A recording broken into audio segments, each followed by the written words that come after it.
Hello everyone, तो कैसे हैं आप? आशा करता हूँ अच्छे होंगे, स्वस्थ होंगे, मस्त होंगे। और मेरे दो तीन सब्सक्राइबर थे जो मध्य प्रदेश और मुंबई से एक आध लोग थे, ठीक है। और बिहार से चार पांच लोग थे। तो सबका क्या कहते हैं, मैं चूंकि सबका नाम नहीं ले सकता, वीडियो सोचता हूँ काफ़ी शॉर्ट बने, ज़्यादा लंबा ना बने। तो उन सब का कमेंट आया था, उन्होंने पूछा था कि जैसे कुछ लोगों का तो मतलब क्या कहते हैं, खाने पीने की चीज़ बनती है। मतलब कंपनियां हैं कई, मतलब ओनर भी हैं, तो उन लोगों ने भी पूछा था। उन्होंने जैसे पूछा था कि अगर हमें क्या कहते हैं, जो कंपनी होती है, जो कॉरपोरेशन कंपनी होती है, मतलब या कोई भी सेलिंग प्रोडक्ट है या कोई फैक्ट्री है, तो मतलब कौन कौन से डॉक्यूमेंट उसको कैरी करना होता है, क्या क्या रखना मैंडेटरी होता है, उनके बारे में क्या क्या रिकॉर्ड रखना चाहिए, इलेक्ट्रॉनिक रखना चाहिए या सॉफ्ट कॉपी, मतलब या इलेक्ट्रॉनिक रिकॉर्ड मेंटेन करना चाहिए या हार्ड कॉपी में करना चाहिए, कैसे करना चाहिए, वो सारी चीज़ें मैं आप लोगों को बताऊंगा। और क्या क्या रखना ज़रूरी है अगर आप फूड से क्या से रिलेटेड कोई चीज़ आपकी कंपनी में मैन्युफैक्चरिंग होता है या सेलिंग का काम होता है, तो वो चीज़ें आपको रखना बहुत ज़रूरी होगा। वो क्या क्या चीज़ें हैं, आइए हम उस पर डिस्कस करते हैं। नंबर एक, देखिए, ये कुछ लोगों पे लागू होगा, कुछ लोगों पे नहीं लागू होगा, तो आप अपनी कैटेगरी खुद डिसाइड कर लेना कि आपकी जो शॉप है या आपका जो फैक्ट्री है, जो आपका कंपनी है, जो आपका जो भी कुछ है कल कारखाना, वो किस कैटेगरी में आता है, वो आपको खुद डिसाइड करना पड़ेगा।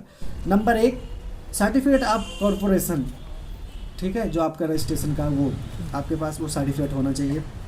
Memorandum of association and article of association, ये आपके पास होना बहुत ज़रूरी है।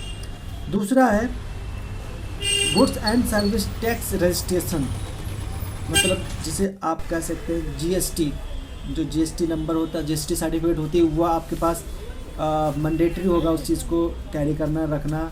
हार्ड कॉपी और सॉफ्ट कॉपी दोनों रखना होना ज़रूरी होगा, ठीक है। Permanent account number and tax deduction and collection account number, ठीक है, ये चीज़ आपको रखना होना, क्योंकि जब कभी भी रेट पड़ती है, छापा मारा जाता है, तो उस समय इन सब चीज़ों को रखा जाएगा, तो सेफ्टी होगा, काफ़ी अच्छा होगा आपके लिए, आपकी फैक्ट्री, आपके कल कारखानों के लिए, आपकी कंपनी के लिए, ठीक है। इसके बाद आपका हो गया goods and service tax registration certificate आपके पास होना चाहिए।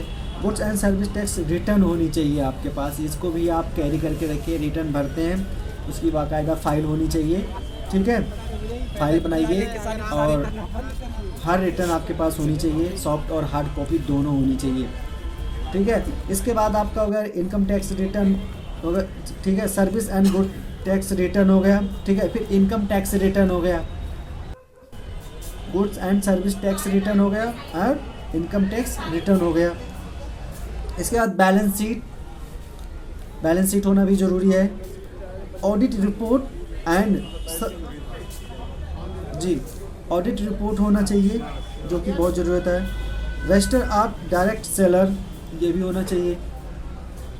Certificate of importer exporter code in case of importer goods, ठीक है, तो ये चीज़ खास तौर पर ध्यान रखने वाली चीज़ है। और आपके पास licence issue under the food safety and standard authority of India act 2006 में, ठीक है। पर्पज ऑफ मैन्युफैक्चरिंग आपके पास होना चाहिए।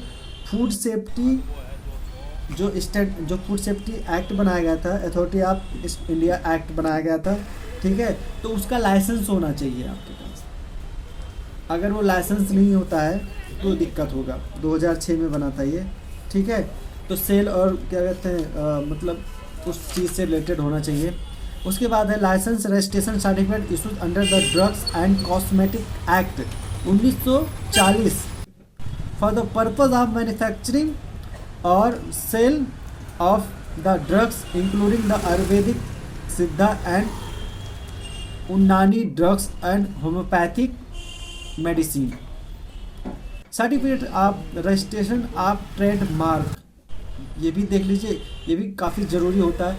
अब चीज़ें देखिए, कुछ लोगों में ये चीज़ें लागू नहीं होती है, जैसे ट्रेडमार्क जो ये रजिस्ट्रेशन ये सब होता है, तो जैसे अलग अलग कंपनियों के जो वो चीज़ होते हैं, उसके लिए भी मैं वीडियो बनाऊंगा कि ये चीज़ें कौन सी चीज़ें किसके ऊपर ज़्यादा लागू होती हैं, तो उसके बारे में भी बता दूंगा, जो कि एक बेसिक चीज़ थी जो मैंने आप लोगों के सामने रखा है। बाकी अगर इस चीज़ को विस्तार से बताऊंगा तो काफ़ी वीडियो लंबा भी हो जाएगा।